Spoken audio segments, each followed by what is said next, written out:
Osborne during the winter may seem quieter, but actually under the surface there is a lot of work going on behind the scenes. We have a really wonderful window into the kind of life that Victoria and Albert enjoyed here, and also the kind of art that they collected together.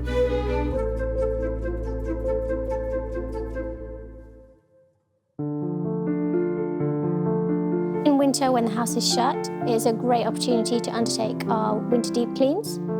This involves cleaning from top to bottom, very high up at the pelmet boxes, curtains, all the decorative cornices, right down to the floor of the carpets and Minton towels. Today we're going to be cleaning the chandelier in the drawing room. Each crystal is wiped individually until they shine beautifully. There's about 2,500 crystals per chandelier, so it takes about 4 hours.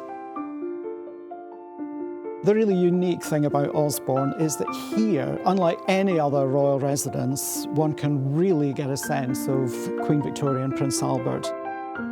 Everything here, still to this day, is largely as they left it.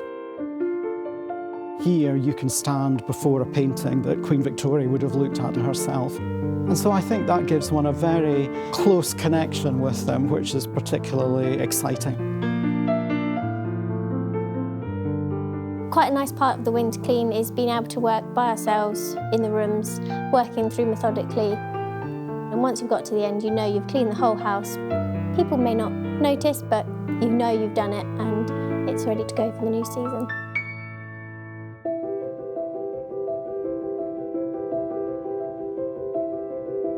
The winter is really one of our busiest times of year.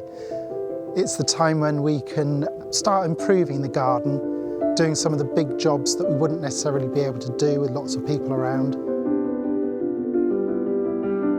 In winter, you can see the structure of the plants. During the springtime, the apple blossoms are amazing in that tunnel. At the moment, it looks bare, but during the spring, it is full of flower and full of scent. The size of the estate we manage here is around about 350 acres. We have a team of 11 gardeners, and we also have help from plenty of volunteers.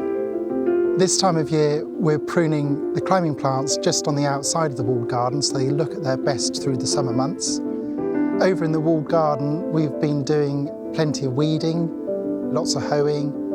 We've also been doing some potting to bring some plants on in the greenhouses. And we've also been putting some early flowering bulbs on display.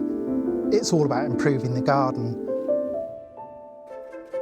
After all the work that we've done during the winter months, then we're able to fling open the shutters, pull up the blinds and open the doors to our visitors at the start of the season, and everything is looking wonderful again.